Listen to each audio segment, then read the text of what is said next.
Assalamualaikum warahmatullahi wabarakatuh. Alhamdulillahi rabbil alamin. Wassalatu wassalamu ala asyrafil anbiya'i wal mursalin wa ala alihi wa sahbihi ajma'in. Ashhadu an la ilaha illallah wahdahu la syarika lah.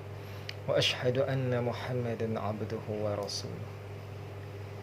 Rabbi shrah li sadri wa yassir li amri wahlul 'uqdatam min lisani yafqahu qawli waj'al li waziran min ahli. Wala hawla wala quwwata illa billahil aliyyil azim. Alhamdulillah, kita bersyukur kepada Allah Subhanahu wa taala kerana kita dapat bertemu lagi dalam pengajian akhir zaman, atau lebih tepat lagi pengajian zaman akhir bagi kali yang ke-47. Kepada para pencinta dan perindu Allah, yang juga para pencinta dan perindu Rasulullah sallallahu alaihi wasallam sekalian. Sebenarnya kuliah-kuliah dan pengajian akhir zaman ini bukan dibuat oleh asatizah yang beraliran Ahlus Sunnah wal Jamaah arus perdana sahaja, tetapi juga oleh orang-orang agama daripada pelbagai aliran yang lain. Aliran-aliran yang bertentangan dengan Ahlus Sunnah wal Jamaah pun ada. Jadi kita kena sangat berhati-hati.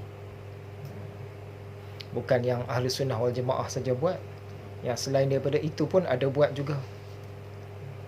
Jadi siapakah antara asatizah yang sesuai untuk kita ikuti dalam pengajian akhir zaman setakat ini?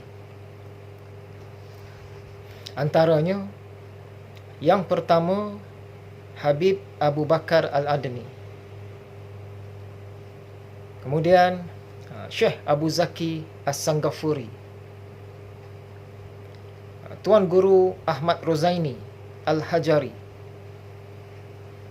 Ustaz Auni, Tuan Guru Sofan Halim, Syekh Zainul Asri,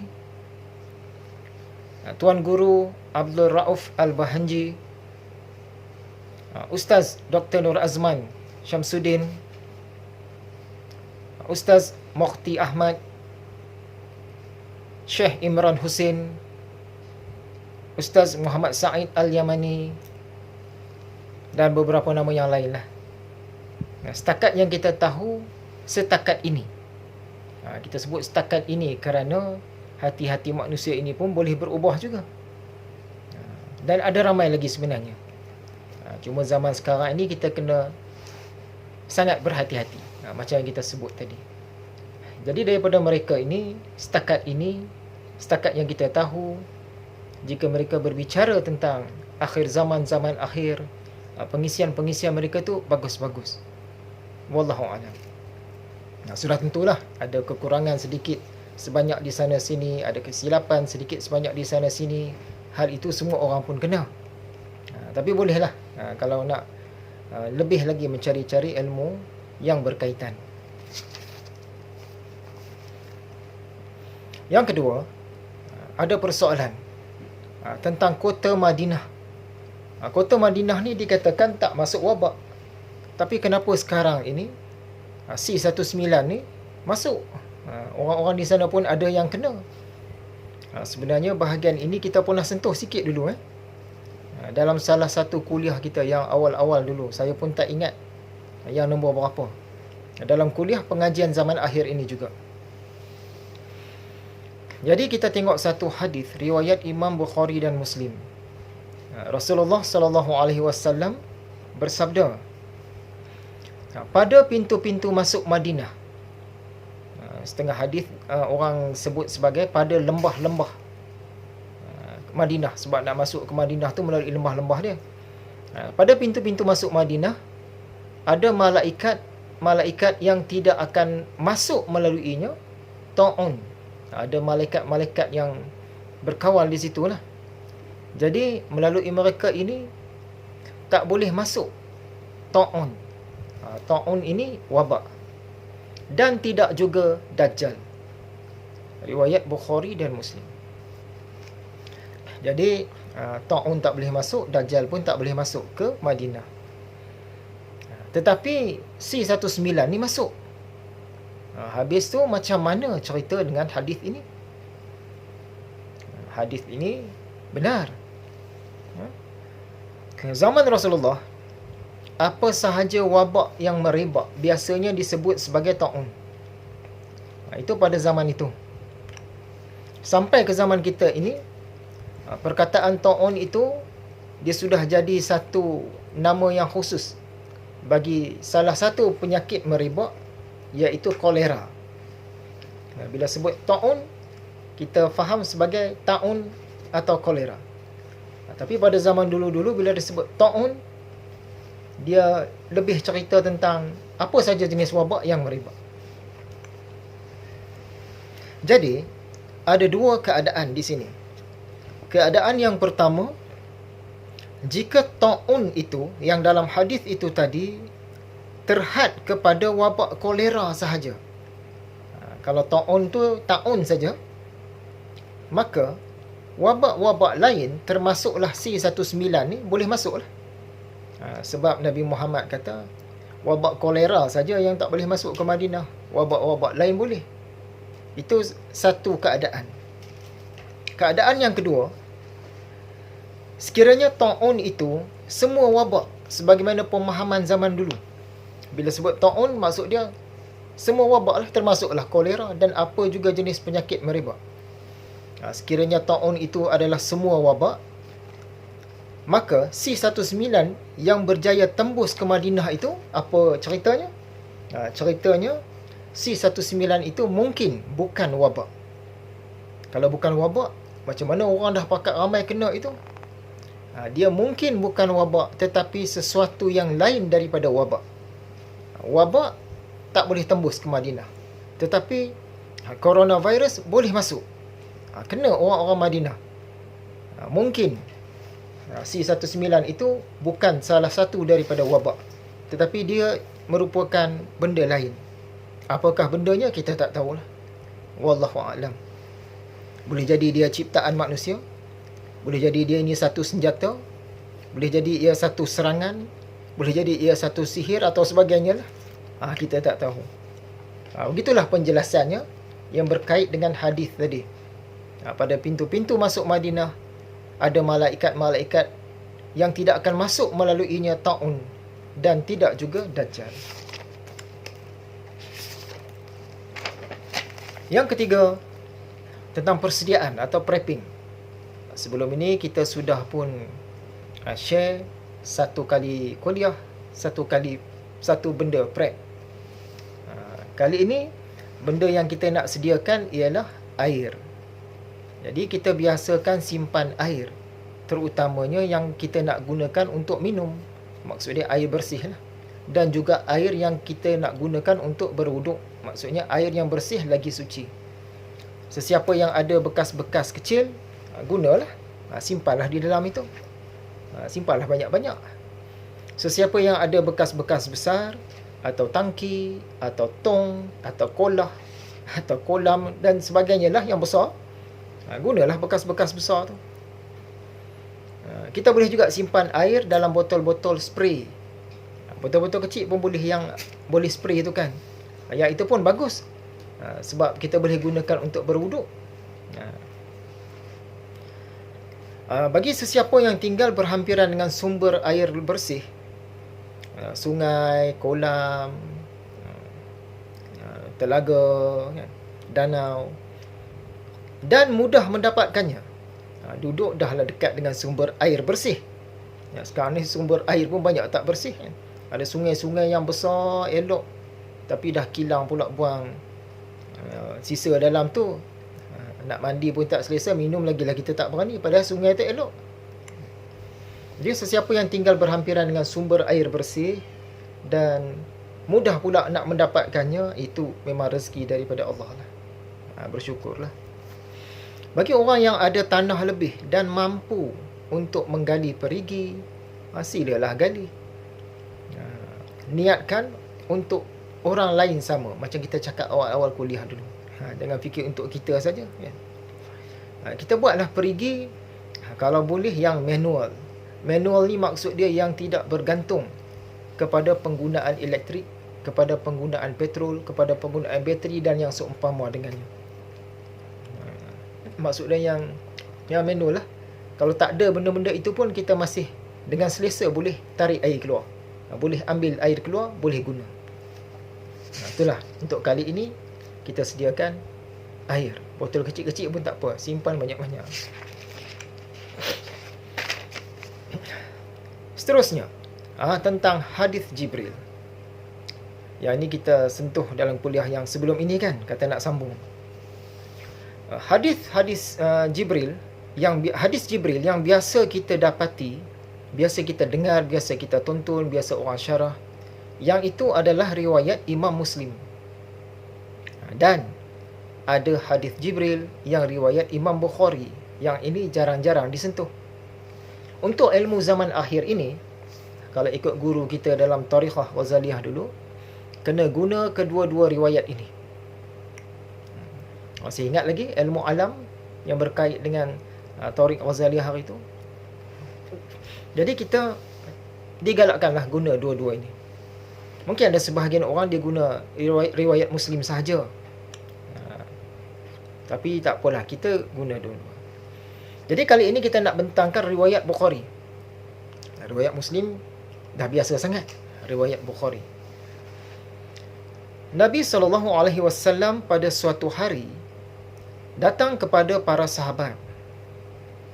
Lalu datang malaikat Jibril dan bertanya, "Apakah iman itu?" Nabi SAW menjawab, "Iman itu adalah engkau beriman kepada Allah, kepada malaikat-malaikatnya, kepada kitab-kitabnya, kepada pertemuan dengannya Allah, kepada rasul-rasulnya, dan kepada hari kebangkitan." Kata Jibril, "Apakah Islam itu?" Jawab Nabi, "Islam itu adalah engkau berabdi kepada Allah dan tidak mensyirikkannya. Engkau dirikan solat, engkau tunaikan zakat yang diwajibkan, dan berpuasa pada bulan Ramadan." Kata Jibril lagi, "Apakah ihsan itu?" Nabi menjawab, "Kamu berabdi kepada Allah seolah-olah engkau melihatnya. Tetapi jika engkau tidak melihatnya, tak berjaya capai ke peringkat itu, sesungguhnya dia melihat engkau." Kata Jibril, "Bilakah as-sa'ah?" Nabi menjawab, "Yang ditanya tidaklah lebih tahu daripada yang bertanya. Tetapi aku akan terangkan tanda-tandanya. 1. Apabila seorang hamba melahirkan tuannya. Yang kedua, jika penggembala unta hitam berlumba-lumba membangunkan bangunan-bangunan. Dan saat as-sa'ah itu termasuk 5 hal yang tidak diketahui kecuali oleh Allah. Kemudian Nabi SAW membaca surah Luqman ayat 34. Sesungguhnya hanya pada Allah pengetahuan tentang as-sa'ah itu. Setelah itu Jibril pun pergi. Kemudian Nabi bersabda kepada para sahabat dia, "Bawalah dia ke sini." Tetapi para sahabat tidak melihat sesiapa pun. Cari tak jumpa dah. Maka Nabi bersabda, "Dialah Jibril yang datang kepada manusia untuk mengajarkan tentang ad-din mereka." Tamat. Jadi kalau kita perhatikan sepintas lalu, nampak banyak perkara yang sama dengan hadis riwayat Imam Muslim.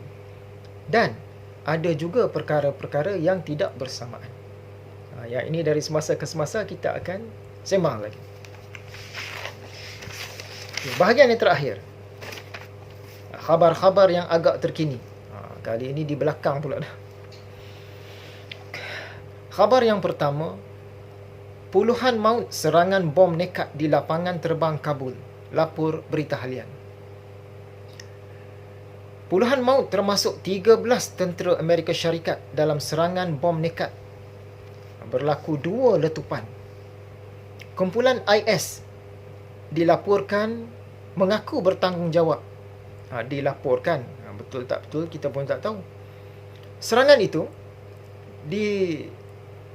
laporkan mengakibatkan bilangan kematian tertinggi dalam tempoh sehari, membabitkan tentera Amerika Syarikat di Afghanistan sejak 2011. Selalu juga tentera Amerika ni terkorban. Tetapi sejak 2011, dalam tempoh sehari ini paling ramai. 13 orang. 2. Sindrom Havana gusarkan Amerika Syarikat. Lapor utusan. Dalam kuliah-kuliah awal kita dulu pun ada kita sentuh. Dalam kuliah sebelum ini pun ada kita sentuh. Ini ada lagi satu berita. Diplomat Amerika Syarikat tewas berhadapan dengan penyakit misteri yang dikenali sebagai Sindrom Havana yang mencetuskan sakit kepala teruk, mual dan boleh mengakibatkan kerosakan otak. Lagi, kebanyakan pegawai AS yakin mereka sebenarnya diserang dengan senjata elektronik. Dalam beberapa kes yang dilaporkan, pendengaran mereka dilaporkan menjadi terlalu fokus, bingit atau tajam sehingga menyebabkan rasa mual. Kadang-kadang mereka turut mengalami hidung berdarah, sakit kepala dan gejala lain yang menyerupai gegaran otak. Itu sindrom Havana. Insiden itu mencetuskan bahawa mencetuskan teori bahawa sindrom itu disebabkan oleh senjata yang menggunakan gelombang mikro, gelombang bunyi dan juga racun. Bagaimana cerita dia, kita pun tak tahulah. Maklumat lanjut dalam akhbar yang kita sebutkan tadi, kisah sebenar setakat yang mereka cerita sajalah. Seterusnya, jumpa benda asing dalam botol vaksin. Jepun henti sementara vaksin Moderna, lapor utusan. Jadi negara Jepun akan menghentikan penggunaan 1.63 juta dos vaksin C19 keluaran Moderna selepas terdapat laporan mengenai sebahagian daripada dos tersebut sudah tercemar. Mereka menerima aduan mengenai kehadiran benda asing dalam sejumlah botol vaksin yang belum dibuka. Berita harian pula melaporkan benda asing dalam vaksin Moderna dipercayai unsur logam. Jurucakap Kementerian Kesihatan berkata, ini Jepun lah, identiti bahan tercemar itu masih belum disahkan setakat ini. Berita seterusnya, vaksin Pfizer didakwa tingkatkan risiko radang jantung, lapor berita harian. Jadi penggunaan Pfizer ni boleh meningkatkan risiko radang jantung, terutamanya golongan yang sudah dijangkiti coronavirus, yang pernah kena. Dan yang pernah kena ke, yang lepas itu kena ke, tak tahulah. Terdahulu, vaksin keluaran Pfizer dan Moderna menjadi perhatian pelbagai pihak selepas timbul beberapa laporan berkaitan kes radang jantung. Berita yang terakhir, Majlis Ulama masih kaji fatwa halal haram vaksin Pfizer, lapor utusan. Ini Majlis Ulama Indonesia, MUI. MUI mengatakan masih mengkaji tentang fatwa halal haram vaksin C19 produksi AS, iaitu Pfizer. Masih kaji lagi. Menurut kenyataan Majlis Ulama Indonesia, vaksin jenis itu sedang dikaji dan akan difatwakan dalam masa terdekat. Belum keluar fatwa lagi. MUI sudah membuat fatwa terhadap 3 jenis vaksin, iaitu Sinovac, Sinopharm dan AstraZeneca. Daripada 3 vaksin tersebut, Majlis Ulama Indonesia hanya menetapkan Sinovac adalah halal. Untuk Sinopharm dan juga AstraZeneca difatwakan haram, namun boleh digunakan kerana keadaan darurat. Jadi Majlis Ulama Indonesia ni, fatwa dia kalau untuk Sinovac halal, untuk Sinopharm dan AstraZeneca haram tetapi boleh digunakan sebab keadaan darurat. Jadi perkongsian kita kali ini setakat itu sahajalah nampaknya. Tentang berita-berita yang kita sampaikan ini, maklumat penuhnya tuan-tuan boleh lihatlah pada utusan atau berita harian, khususnya versi internet. Kita tak ambil daripada sumber-sumber yang tak tentu ada, nak kita ambil sumber-sumber yang orang pandang sebagai rasmi lah. Kebanyakan orang pandang sebagai rasmi kan, kita ambil yang tu sahaja. Jadi sekian saja, sehingga berjumpa lagi wahai para pencinta Allah dan perindu Allah sekalian, dan juga para pencinta dan perindu Rasulullah, dan mungkin juga para pencinta dan perindu Al-Mahdi dan juga Nabi Isa. Assalamualaikum warahmatullahi wabarakatuh.